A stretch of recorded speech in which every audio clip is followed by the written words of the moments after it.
Bismillahirrahmanirrahim. Assalamualaikum warahmatullahi wabarakatuh. Sahabat, kali ini Aki-Aki Danten akan berbagi pengetahuan atau kisah tentang asal-usul adanya bacaan zikir. Kisah ini bersumber dari kitab Tanbihul Ghafilin, karya dari seorang ulama sufi dan ahli hukum mazhab Hanafi yang bernama Abu Lais Mudar Nasir Ibnu Muhammad Al-Samargandi. Sahabat, seperti yang kita ketahui, bacaan zikir terdiri dari bacaan Subhanallah, Alhamdulillah, La ilaha illallah, Allahu Akbar, La haula wa la quwata illa billahil aliyyil azim. Nah sahabat, mengenai asal mula bacaan zikir ini, menurut Abdullah bin Abbas radhiyallahu an, beliau meriwayatkan yang isinya kurang lebih sebagai berikut. Ketika Allah subhanahu wa ta'ala menciptakan arsy, Allah Ta'ala memerintahkan kepada sejumlah malaikat untuk memikulnya. Kemudian para malaikat merasakannya sebagai sebuah beban yang agak berat. Karena itu Allah Subhanahu wa Ta'ala berfirman kepada para malaikat, katakanlah, wahai para malaikat, subhanallah. Lalu para malaikat pun mengucapkan kalimat itu, sehingga ringanlah beban pikulan mereka.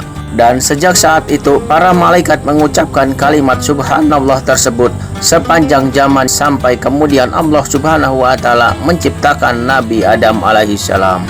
Ketika Allah subhanahu wa ta'ala menciptakan Nabi Adam alaihissalam, Nabi Adam alaihissalam tiba-tiba bersin. Allah subhanahu wa ta'ala kemudian mengilhamkan kepada Nabi Adam agar mengucapkan kalimat Alhamdulillah. Nabi Adam alaihissalam pun mengucapkan kalimat tersebut. Nah sahabat, seusai Nabi Adam mengucapkan kalimat Alhamdulillah, Allah subhanahu wa ta'ala kemudian menjawabnya dengan kalimat Yarhamukallah, semoga Allah menyayangimu, dan dengan rahmat serta kasih sayang sajalah maka aku menciptakanmu. Kemudian para malaikat berkata, ini adalah kalimat yang sangat agung, karena itu ia tidak layak untuk dilalaikan.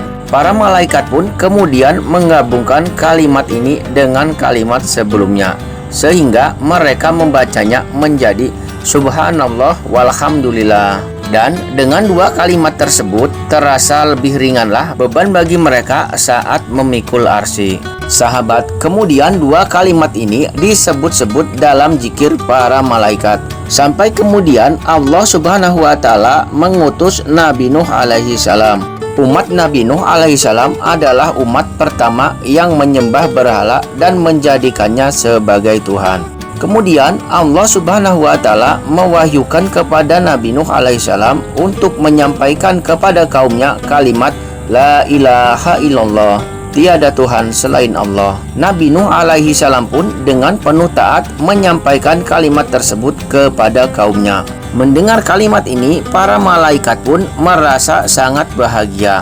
Kemudian mereka menggabungkan kalimat terakhir ini dengan dua kalimat sebelumnya, sehingga para malaikat pun membaca sepanjang waktu kalimat-kalimat Subhanallah walhamdulillah wala ilaha illallah. Sampailah kemudian Allah subhanahu wa ta'ala mengutus Nabi Ibrahim alaihissalam. Ketika Allah subhanahu wa ta'ala mengutus Nabi Ibrahim alaihissalam dan memerintahkannya untuk berkurban dan menyembelih seekor domba sebagai ganti dari putranya Nabi Ismail alaihissalam.